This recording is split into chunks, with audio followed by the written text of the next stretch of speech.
lagi di Bukan Umbar Janji. Emang boleh sejanji itu. Semakin seru ya Kia ini ya. Waduh. Kiki mungkin di segmen kedua ini ada yang mau disampaikan? Ada. Kita sekarang akan bermain. Main apa? Petak umpet. Nggak dong, kita akan mencoba menggali ide ataupun gagasan dari masing-masing caleg ini. Kita akan main namanya agak main. Adu gagasan nggak main-main. Udah siap? Ada visi misinya akan disampaikan selain foya-foya ya. Visi misi foya-foya kan, oke? Dari yang mana dulu? Dari Teteh Selfie mungkin. Kenapa? Visi misinya mau disampaikan? Kalau untuk aku visi misinya mengedepankan pemberdayaan atau kesejahteraan perempuan. Karena gue sebagai perempuan, jadi mengedepankan kepemudaan perempuan itu dari beberapa hal. Pertama dari bisa meringankan atau membantu untuk sembako murah atau pasar murah. Yang kedua untuk karena gue milenial membangun lapangan pekerjaan ya, bukan menciptakan, membangun lapangan pekerjaan dengan era digital yang saat ini sudah berjalan. Itu salah satunya aku bisa membantu membuka pekerjaan itu untuk kaum milenial bisa jualan. Sekarang tuh kan bisa di TikTok, bisa di Instagram. Nah, aku mungkin bisa membantu tuh dalam hal itu. Kalau untuk milenial, kalau aku lebih ke perempuan tuh lebih ke ibu-ibu. Karena kebetulan calon pemilih aku lebih banyak ibu-ibu. Oke. Kayak gitu. Kenapa aku ke ibu-ibu tuh? Karena mereka itu nggak berani untuk selingkuh. Waduh. Jadi pendekatannya tuh sangat luar biasa. Kalau ke ibu-ibu tuh bisa dipegang. Apanya? Kalau ke bapak, hatinya. Bapak-bapak Hatinya, emang nggak ada yang bisa dipegang teh? itu kalau itu beda konsep. Kan Teh Selfie pengen memberdayakan perempuan. Betul. Program konkretnya nih apa secara realita teknisnya tuh kayak gimana? Oke, gitu? kalau yang udah berjalan ini kan selama aku masa kampanye Iya. ini sudah membantu mereka untuk meringankan untuk dari sembakonya. Kayak tadi aku bilang pasar murah. Jadi Pasar aku murah. tuh jual pasar murah itu senilai 12.000 yang sudah berjalan. 12.000 itu Dapat apa aja, Teh? ada beras, ada mie instan, ada gula, ada minyak. Tapi melihat situasi kondisi dapil kan memang banyak ya. Aku kan kecamatan itu ada 39 lah ya. Jadi memang harus bagi-bagi lah. Nah, itu kan udah pakai uang sendiri, mohon maaf Iya. nih. Tapi aku merata lah. Jadi bisa dipastikan tuh kayak misalkan daerah sini 100 dulu deh, daerah sini 200 tapi merata. Yang boleh beli itu perempuan doang? Enggak juga. Enggak juga, tapi kirain. kebanyakan memang perempuan yang membutuhkan gitu loh. Untuk Boleh masak-masak bapak-bapak, lah, tapi gitu pakai loh. bergo bapak-bapak. mungkin bapak-bapak itu yang memberikan uangnya lah kepada ibu-ibu untuk membeli sembako murah tersebut gitu. Tapi menurut saya gini, sayang banget ya kalau kalian kan harusnya ngerti ya fungsi dewan itu apa. Pertama kan 3 ya. Ada 3. Iya. Ya, pertama Tiga. tentang pengawasan, Pengawasan. kemudian tentang Legislasi, anggaran, anggaran. ya legal undang-undang. Betul. Nah, jadi maksud saya kalau kalian udah dapat jadi caleg cuma hanya mikirin sembako murah, saya rasa nggak nyambung. Bukan Bang, ini tuh gua ngebahas karena masa kampanye ini yang sudah dilakukan program gua berjalan sebelum jadi anggota dewan. Ini gua masih caleg nih, masih caleg tapi udah jalan programnya. Minimal Terus membantu kalau udah program gak jadi sembako caleg, murahnya. harga sembako tetap murah atau naik masih lagi? mahal. Kalau misalkannya gini, kita bicara kan kalau misalkannya jadi udah bukan sembako lagi yang kita bantu kan pasti program yang turun Bang. Tapi kan sekarang kita melihat gua aja nih belum jadi gitu loh. Apapun nanti hasilnya kalau misalkannya gua jadi, gua harus siap duduk di komisi Oke. berapapun kayak gitu. Aku mau nanya dong Teh Selfie, kan Oke. mau jadi calon dewan nih. Program-program apa? Nanti mau bikin undang-undang apa nih untuk perempuan, pemberdayaan perempuan di Misalnya kayak undang-undang DPRD? aku dong. Ya. Oh, ada acara. Ya minimal gini lah, undang-undang mengesahkan supaya tuh ya di SDM di Tasik itu kan ya masih rendah, mohon maaf lah ya. Jadi Ya. misalkan gitu, di Tasik itu masih banyak perempuan yang putus sekolah gitu loh. Jadi aku bisa membantu di sana. Setidaknya lah kalau sekarang ada program pemerintah itu kan sekarang udah 9 tahun ya. Wajib sekolah dan gratis lah minimal gitu ya.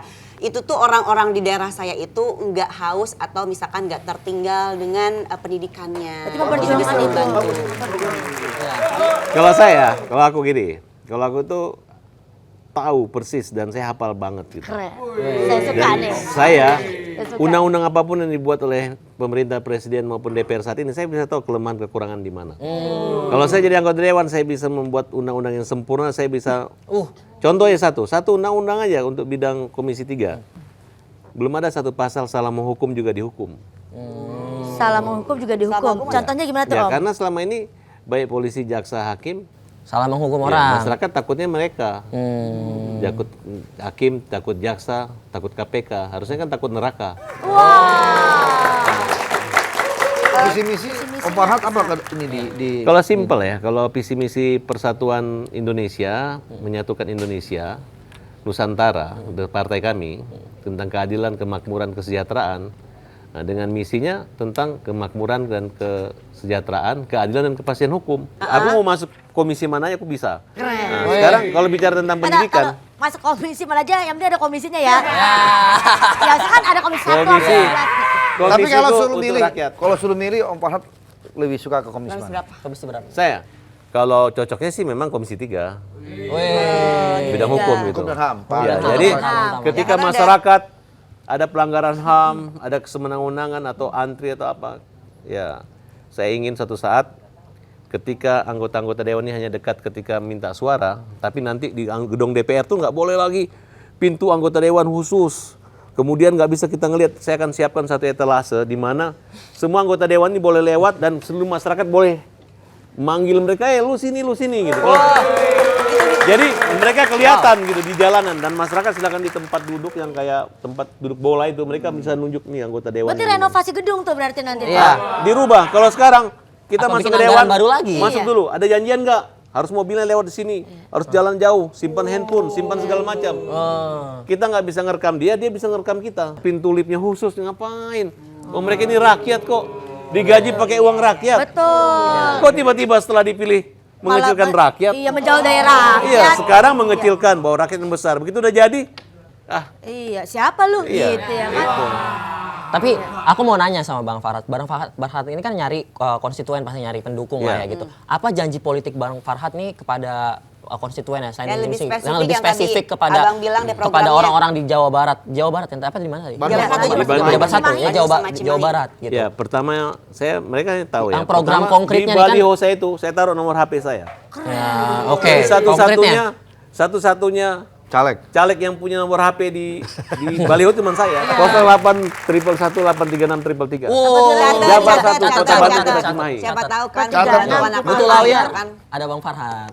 Sekarang kita ke Kevin. Kevin Aduh. belum Tahu menjelaskan. Lupin, lu jangan protes aja Lupin. Kan gue bilang. Caleg juga nih, Pin. Tapi gini, aku Caleg yang nggak nyalek ya. ya, aku sebelum ketemu Kevin aku pelajari dulu dia. Kalian ketemu. Ya, oke. Sebenarnya pemikiran kalian itu bagus. Oke. Kalian adalah orang yang mau banget jadi anggota dewan, tapi nggak mau keluar uang. Ah. Dan itu fitnah, dengar itu dulu. fitnah. Dan orang-orang seperti ini yang harus dipilih sebenarnya. Gua masih fitnah? Kenapa? Masalahnya gue nggak merasa gue nggak pakai duit. Ini sekarang tuh kita lagi pada dehidrasi. Enggak, tadi kata Om Farhat bilang, orang-orang seperti ini yang harus dipilih. Orang kayak kalian harus dipilih. Tidak ada apa namanya Yang pamrih. kenapa? Karena mereka ini, ya, kalau mau dimintain duit, duitnya nggak sebanyak itu. Ya. Nah, tapi yang jelas mereka ini punya kemampuan, ya, punya follower yang banyak. Ya. Ya, artinya punya kemampuan kecerdasan yang oke gitu. Nah, tapi berhadapan dengan saingan-saingan kalian seandainya lawan mereka yang lebih hebat tanpa uang juga ada yang hebat, pilih yang lain, nggak usah pilih mereka. Tapi kalau yang lain pakai duit, tiba-tiba muncul orang-orang kayak begini yang mau serius dan punya follower bagus dan punya ide yang menurut gue ya pilih mereka. Thank you. Cuma maksud gue, hanya gue kritik. Lu jangan gara-gara gini tiba-tiba menjelekkan baliho, menjelekkan yang mana, nggak perlu gitu. Oh, kalau gue sih nggak bang. Kalau gue Kalau tetap gue nggak kayak gitu. masalah Bang. lingkungan tetap Ya, pro ya lingkungan. enggak, tapi ini menurut gue. Tapi gue bilang loh, ini orang-orang yang cocok. Orang mikir gitu jarang, apalagi bawel tentang itu gitu. Sedangkan balihonya kita ya dikomentari gimana urusan rakyat. Gimana perut rakyat. Saya Soalnya harus gini, belajar Bang, politik soalnya banyak gini, sama Bang. Bang Farhat. Saya harus belajar banyak Aku sama tuh, Bang Farhat. aku tuh bingung sama Om Farhat ya. Antara emang dia baik, promosiin temen, apa dia nggak pede? Tapi baik, Om Farhat Tapi baik. beliau baik, saya beliau baik. Baik, Om Farhat baik. Ya daripada gue yang mengeluh tentang diri gue, biar Ada gue promosi. ngangkat dia padahal gue yang diuntungin.